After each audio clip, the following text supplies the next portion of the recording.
دیوید فراست که تا پیش از این چند بار در ایران با شاه گفتگو کرده بود، حالا برای انجام این مصاحبه به تنها هتل جزیره کنتدورا اومده.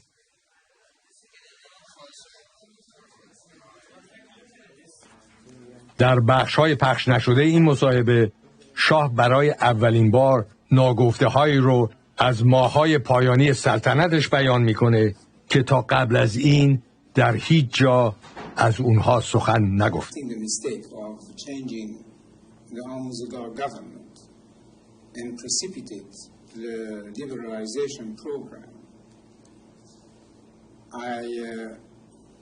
I wanted to create, as I said, a coalition to form a national government representing all shades, especially the opposition people. I tried very hard, and I worked very hard on that, but it did not come true. And do you think that Mr. Sharif Amami initially at the beginning did the right things or not? Well, you can say yes and you can say no, because it was surrendering on all fronts to everyone, opening the jails and giving freedom to all, and at the same time asking for martial law. So it was a mockery. We had officially the martial law, but it was not put into practice. At what point, you said yesterday from September onwards, but was it really from when Sharif Amami was appointed? At what point did you decide to step back? I mean, Sharif Amami's actions were his actions, yes, or your actions? You know, with this government, they started to be on their own completely. He would come and see me, obviously. He would telephone to me. I would telephone to him. But the question of what the system that used to work before was absolutely changed. They would adopt and decide about things that they would never even report to me. Was there a time when you privately said to yourself,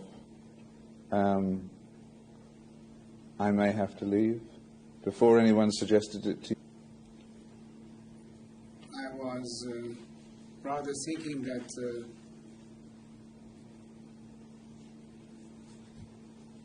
you know, like an end to something.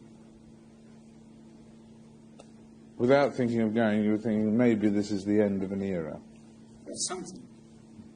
Of me, of an era, or of something. So the question is that, so all those forces which were liberated, and we should have established this beautiful democracy, where are they today? And I said, as I said, either outside the country or in hiding. 1.5 million people, Iranians, have left the country. Not only the rich people, but the best brains of the country, the best minds of the country. They have all left. Everybody who can leave the country is leaving the country. So where are those people in the Bar Association and in other places who were promising democracy and these things? Where are they today? You ask me why they are concentrating so much against me, my person, and accusing me of mass murdering or even money manipulation, which is very far from my nature. The adopting this Nazi-like propaganda is something quite curious. It comes in the picture that the man there now, you see, he doesn't want to hear about the history of our country one day before he came back to Tehran a year ago and took over. He says the history of the country does not exist. There has not been a single good king in the history of Iran.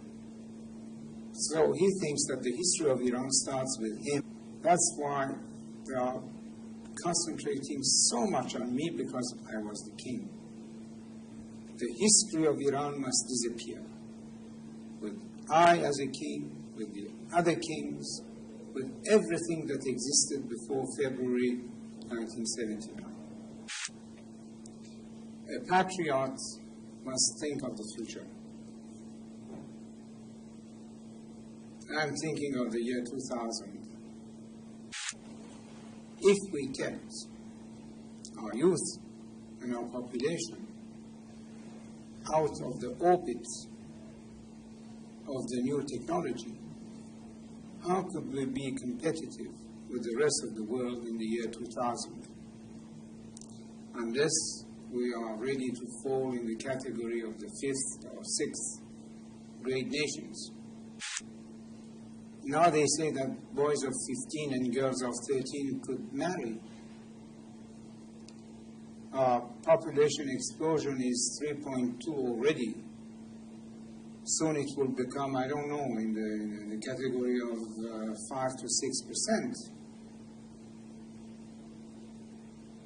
How are they going to feed these masses? Especially if what now is making the wheels turn somewhat, that is oil money, will be finished. It's only through technology and mastering the science, and the future of the world is based on technology and science. And this is only in the Western world that you could find. So the man is not thinking of the country or its future, only about his hatred against me. I'm thinking of the country, of our people, of our future, and he's just want to destroy what I am. That's the difference. And when I tell you, Mr. Frost, that I still cannot understand, I will repeat that again. I still cannot understand what has happened. If you had your time as Shah and Shah over again, those 37 years, what would you have done differently? Well, now probably I will say a few things, because something went wrong, obviously. And in addition of either saying the truth or making yourself excuses and all kinds of things to defend yourself against the failures, but probably in addition to all the intrigues from within and without, something had gone wrong. And this is what I think about. I have recently published a book in which I elaborate on some of these subjects, but I will tell you now that either we started a little too late the liberalization program, or we started a little too early and too fast. Either we should have started it in 1973 instead of 75 or 6, or at a time of crisis, when we were seeing that things were moving in the direction of complete chaos and anarchy, then to take our time, first to re-establish law, order, and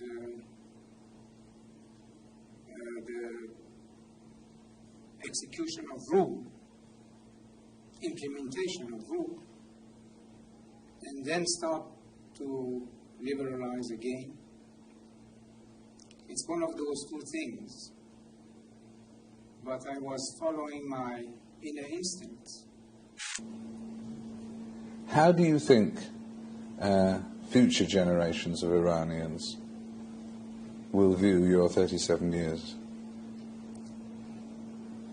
The truth and the reality of history could not be kept always in the shadows. That is impossible. Truth will come out. In any case, sooner or later. And at that point, in 50 years' time, how will future Iranians judge you?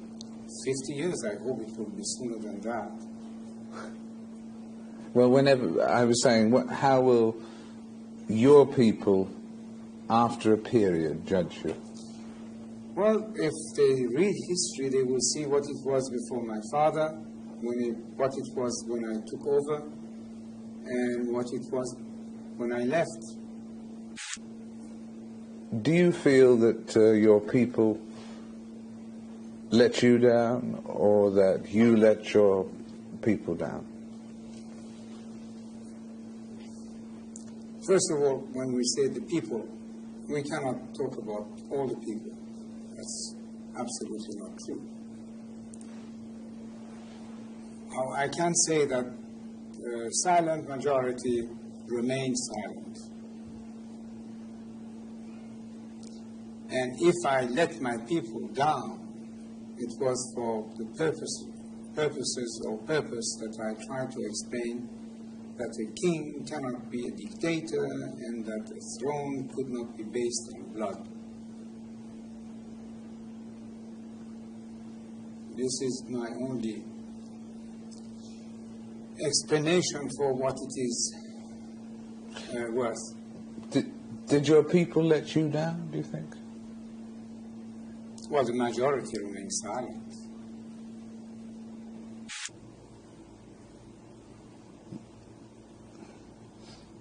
Is the worst thing about being here thinking of your homeland? Well, here or anywhere outside my country is the same. The question is that you cannot stop thinking about your own country. What do you miss most about it? No, what I miss, or what makes me really cry, is that we could have been this year, surely by the end of '82, something quite viable. And what are we now?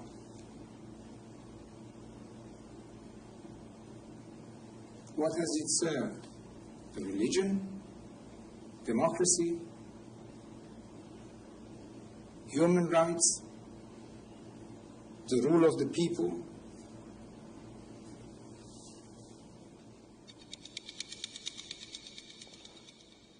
I think that's a very much.